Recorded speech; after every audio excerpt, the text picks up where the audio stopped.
second movie this week actually also has an amazing poster. Resurrection actually made its world premiere this year at Sundance. It's a story of a woman who has a very, very, very meticulously constructed life. Margaret, played by Rebecca Hall, is living her life. She seems to be very successful. Her daughter is about to go off to college, to finishing school, I believe. Everything seems to be going great. And then an old acquaintance re-enters her life. I know that's really vague, but this movie, don't really want to say too much about it because there's a lot going on in it. So, spoiler warning, we are going to talk about this movie and we will mention some points, some plot points to it, but we will absolutely not ruin anybody's enjoyment of Resurrection. The movie starts with Margaret running, she's exercising, but as things go on and we learn more about her, you actually learn that she's running from something. It's really cool. She's running from her past. And I love, you don't get that in the beginning, obviously. You just see a woman running. But in retrospect, as things are, you're learning more about her, I absolutely love the opening. Yeah, definitely. And you mentioned the running from the past thing, and the running itself seems more like I think it's sort of also like some foreshadowing that reveals a little bit more a little glimpse into like some of the stuff she has let happen to her in her life. So sort of like this physical exertion of her body. And I think that's sort of a really interesting tie-in, I guess. I want to say without spoiling, a tie-in to who she is and who she has been and where she comes from. Well, one of the things that she's doing, and what you see is a woman who's running very quick. She's dressed in exercise gear. She's obviously taking care of herself, but this isn't just a casual jog. I mean, she is going all out on it. To your point, in a previous life, she was put through, she had to perform many kindnesses for someone, and they required lots of physical exertion. And she's really pushing herself in what seems like for others would be a casually morning jog. I mean, she's absolutely going at it. Like she's trying to break a world record. And it does add to the movie. Like you said, it's foreshadowing, not only to what was done to her, but also because the fact that she's absolutely doing everything that she can to get away from the past. But then you get kind of another look at her life. She's very well put together. Her job is very exact. She's very, what's the word, in control, so much so, and this isn't a big spoiler, but even the affair that she's having, it seems very calculated and controlled. Definitely, it doesn't seem like she's a person who gets loses herself in emotions or worrying about things that will take her off her track to success. She seems very single-minded on that. Like she's just trying to get from point A to point B and be the best doing it. So yeah, you're right. Even like with the affair, there just doesn't seem to be like much room for it. It is what it is. It's not going to be a problem for her in any kind of way. Yeah, we're gonna do what we're gonna do, and now you have to go. And it's nothing personal. It's not mean. It's not anything. It's just like, okay, that was fun, but I think you got to go home to your wife now. And then she just kind of moves on with her life. The movie, but even in those movie moments, and maybe it's because she is so calculating. Um, Calculating sounds like she's conniving or something because Yeah. she is so in control of everything. There's it doesn't, it's not right almost because she's so aloof to everything. You know, she's there's no emotion to anything that she's doing. So very, very quickly in this movie, there's a very uneasy atmosphere. It very much heightens as things progress and we learn more about it.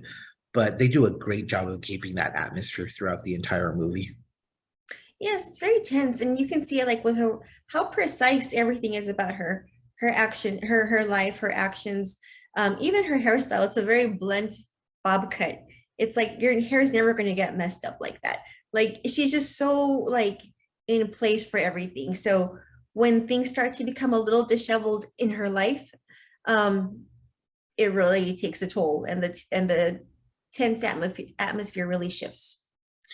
And it's when things start to, even the now the trauma that she had to deal with in the past, It is very extreme, but even when slight things start to go off, it really starts to affect her. Like it's almost like her response doesn't seem to equate to what she's seen. Now, in time, we see that maybe it is a little bit equal, but a part of it, I think, is because she has been in so much control for so long that even the idea of losing even the tiniest bit of control really throws her off her game. Control is probably like one of the biggest themes in this film. I don't think it's spoiling to say that it deals with manipulative relationships. Yeah, Um, absolutely. You're absolutely right. yeah, and I think it's a it adds to the tension, but it also creates a very weird shift in the atmosphere, like actual scenery that we're seeing her in. If you notice in a lot of scenes, she's kind of isolated. The building, everything she's in, her house, her office, it's so sterile, and she's like this one like dot in the whole thing. So when the chaos starts to sort of like seep in, it really like kind of throws off the viewer, I think, and it kind of sucks you into the her world kind of like tumbling around her. And you talk about a manipulative relationship, and this movie works on so many levels, and that's one of the things that I think will engross people. You have the one manipulative relationship between her and the person from her past, and we'll get to it right now. But then you have the relationship between her and her daughter, and it's not manipulative, but it's also based on control. And for a teenage person who's, I think her daughter's what, 18, 19, maybe she's about to go to college. Yeah. So it's a very difficult situation to deal with. And her mother is so controlling, more so than I would say maybe your average 18-year-old mother. I mean, maybe I guess that's more subjective, but the layers of control and who we see it in this movie, I think it's a very well crafted story. The writing of this movie is really good. Like it's excellent. If like I said, it's like it feels like she's so alone, but also it feels like a very quiet movie at times. And so any dialogue, it's always there for a reason. It always causes a shift with the character, a shift in the plot around her. And it adds to the uneasiness of every moment. And I think that's a very interesting part in creating the story and kind of like adding more mystery to the background. Because the movie kind of like starts to reveal things to you very, very slowly. And it's a very slow buildup to our climax. And the pacing of this movie is so well done, and it's pretty funny. Like it is a slow build. No, it's not a slow build. It's a very patient build, but everything also seems really rushed almost, and not in the story that it's rushed. I think it's paced very well, but there's a rushed feeling to everything. Like we were talking about, it starts with her literally running down a street. Yeah, it's a very stressful thing. Like when some things start to kind of like go off kilter, it's a very stressful watch. I would have to say it's kind of like when you're watching Uncut Gems and you can't stay you start to kind of feel like edge of your seat that way. The same thing starts to happen. This was a very patient movie, but you can see the movie itself starts to lose patience, like with its with the urgency of the story. I think that a little off topic, I Uncut Gems was a really good default answer for explaining stress, I think, or tension, high tension situations. I think the new default will be the bear. Oh, But probably, anyway, yeah, for sure the bear. anyone who hasn't seen the bear, episode 7 of the bear is like Uncut Gems times 1,000. Uh, um, the yeah, this movie, it is slow. It's very methodical and it's patient and it's pacing, but at the same time, things are you're learning things, but that's kind of unraveling slow. But characters are moving quickly and they're making rash decisions and they're rushing to do things and they're acting out of character. And it, like you said, it puts you in this like everything's frenzied and unsettling. And as you learn more about her past and her relationship with David Moore, who we'll talk about right now, it gets very uncomfortable and uneasy to watch. However, you also have a pair of amazing performances, which makes it impossible to look away from. Rebecca Hall, she was in The Night House recently. This movie, I think, and she was good in The Night House. She does such a magnificent job in this movie.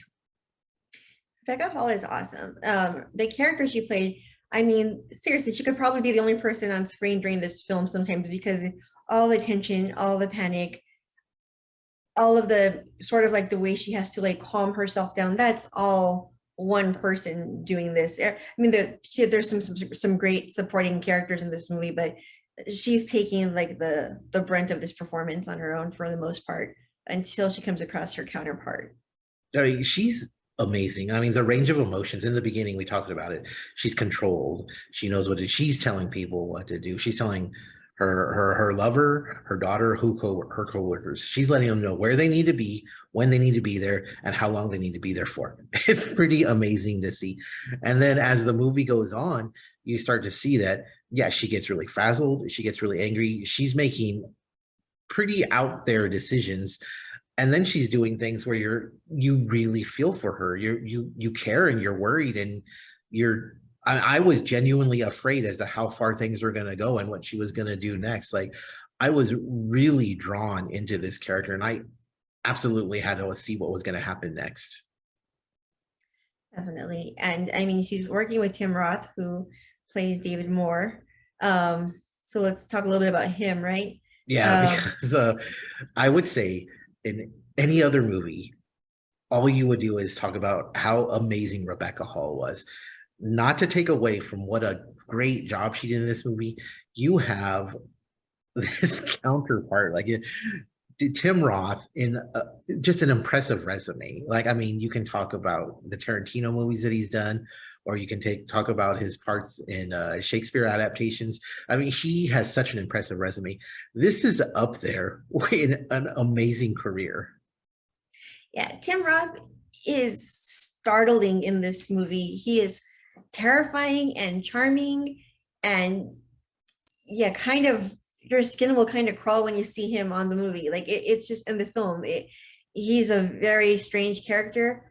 The closest I can come to saying reminiscent of anything to me is very much like the character of a Kilgrave and Jessica Jones, sort of like that kind of hold he kind of has on people. But it's just a really powerful performance. He's by far the slimiest character I've seen this year.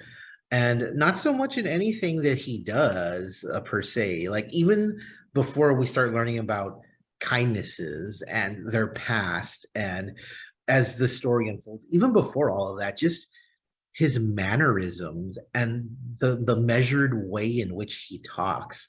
And he's so condescending and patronizing, but at the same time he sounds like he genuinely cares about her. Like, he's interested and worried for her, and it's a powerhouse performance. And it's such a great performance because this role, especially where things end up, and we'll dance around the ending right now, but especially where things end up in this movie, he very easily could have gone all over the top Nick Cage style with this, but he could have chewed the scenery on this, and he absolutely downplayed it, and he still was going toe to toe with Rebecca Hall in regards to taking over the screen. Yeah, it's almost sort of like this like weird exercise in who's the coolest under pressure. But yeah, no, he's a monster. And he's like a really interesting character.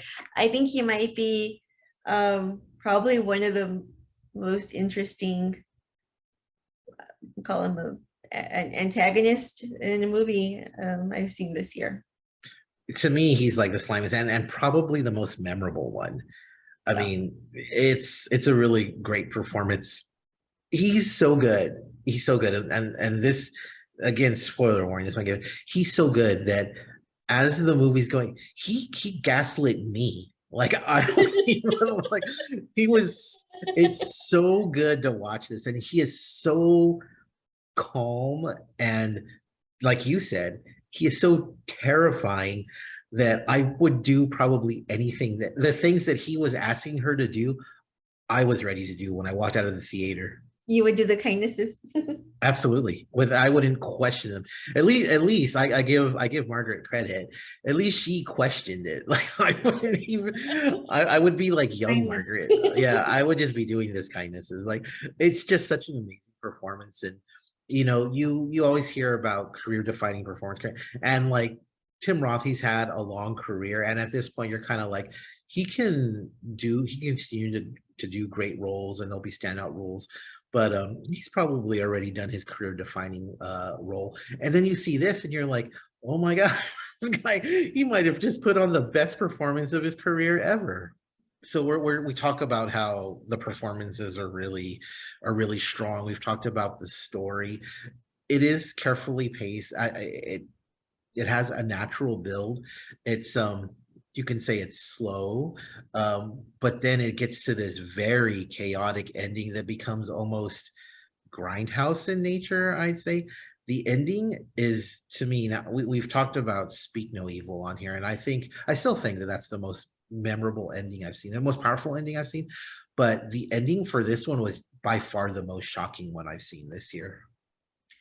It obliterates the complete sterility of the rest of the movie, that's for sure. It comes out of nowhere. It really does. Like, there's no way. I don't think anybody can predict that this is the ending that they would. Even as it's building up to it, like, and I'm talking like the final 2 or 3 minutes. Even as it's leading to it and things are happening, even then I was like, okay, it's not going in that direction. I had no idea what was going to happen, but I didn't think we would get what we saw. And you know what? I haven't been that surprised by a movie in quite a while, and I was I was laughing, but it wasn't like, oh my god, that's. I was laughing in disbelief at what I had just seen, and I was very impressed by it. Yeah, it was one of those where you really can't believe your eyes. Like you're like, wow, it's really gonna go there. And it And did. it It was did, awesome. yeah, and it's against the tone of the rest of the movie. It's against how, because the last, those moments, they're very chaotic. They are all over the place. It's wild.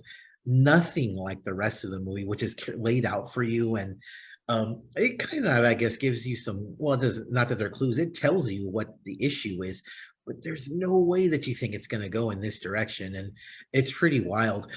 And in spite of this wild ending and this, the crazy things that lead up to it, I think possibly the best thing about this entire movie is through it all, it actually tells something of a grounded story that has it has a realistic feel to it that I think is probably its biggest draw.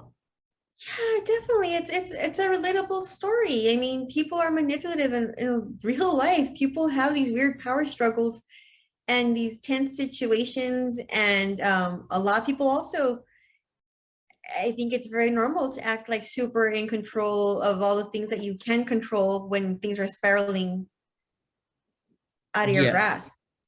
So I no, think that's also what draws you into Rebecca Hall's story.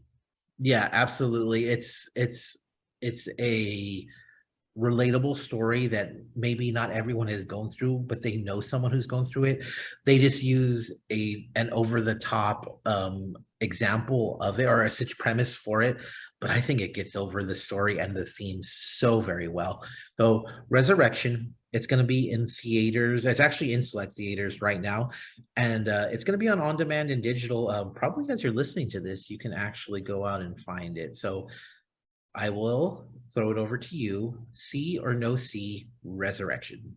Absolutely, see, and I would recommend seeing it as soon as possible. If you can rent it, watch it right now because once that ending gets out there, I don't think it's gonna can't put that back in the box. So see it as soon as possible. It's awesome. Yeah, it's an amazing movie. You absolutely have to see it. One of the best of the year. Uh, the poster is so great.